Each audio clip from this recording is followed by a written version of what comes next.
There is a book once considered important by early believers that describes fallen angels in detail.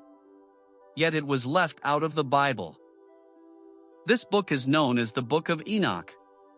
It expands a story the Bible only hints at: the fall of angels, the spread of forbidden knowledge, and the consequences that followed. For centuries, this text was read, quoted, and respected. Then, slowly, it disappeared from most religious traditions. Not destroyed. Not condemned. Simply ignored. Today, we're going to look at what the Book of Enoch actually says, why it was excluded from the biblical canon, and why its ideas still matter when we talk about fallen angels in forbidden texts. This is not about replacing Scripture. It's about understanding what was once part of the conversation, and why it quietly vanished. The Book of Enoch is one of the most discussed ancient religious texts that does not appear in most modern Bibles. It is attributed to Enoch, a figure briefly mentioned in Genesis as a man who walked with God and did not experience death. But outside the Bible, this text expands his story dramatically, describing angels, heavenly laws, and events never fully explained elsewhere. What makes this book unique is not just its content, but how detailed it is. It speaks clearly about fallen angels, their descent to earth, and the consequences of their actions. For early Jewish and Christian communities, this was not fringe material, it was widely read, quoted, and respected. Yet today, most people have never read it, and many have never even heard of it. The exclusion of the Book of Enoch did not happen overnight. It was the result of centuries of debate, translation choices, and theological priorities. As religious traditions became more structured, leaders began deciding which texts would define doctrine and which would remain outside. One of the main concerns was authority. The Book of Enoch contains detailed descriptions of angels, judgment, and cosmic order that go far beyond the canonical texts. Its explanations were powerful, but also difficult to control.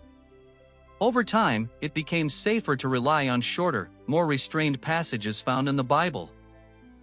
The book was not destroyed, it was simply set aside. Preserved in Ethiopian tradition, it survived quietly, while disappearing from most religious conversations. Unlike the Bible, which mentions fallen angels only briefly, the Book of Enoch describes them with striking detail. It introduces a group known as the Watchers, angels who descended to earth, broke divine boundaries, and taught forbidden knowledge to humanity. These teachings included warfare, manipulation, and secrets of nature that humans were not meant to control. This narrative reframes the idea of evil. It is not presented as chaos, but as corrupted order, knowledge given too early, power without wisdom. According to the text, this interference altered humanity's path and led to irreversible consequences. What makes this unsettling is how calmly the story is told. There is no exaggeration, only cause, action, and judgment. The Book of Enoch is not important because it predicts the future.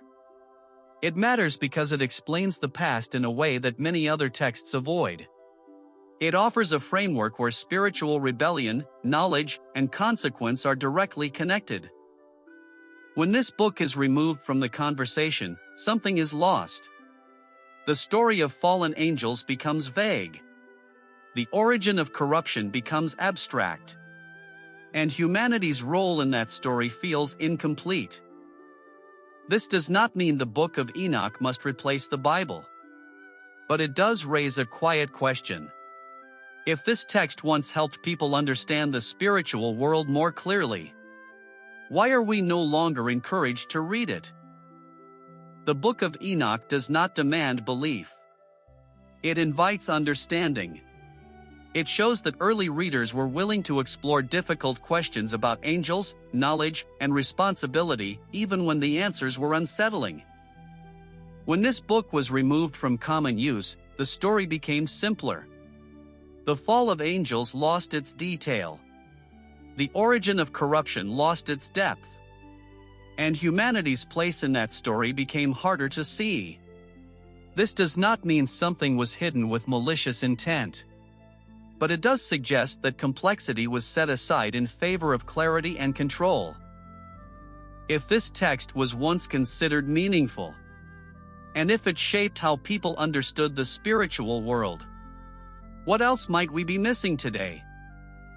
If you're interested in exploring these forgotten texts, their connection to fallen angels, and the stories that were left outside the canon, you're welcome to stay with Hidden Realms.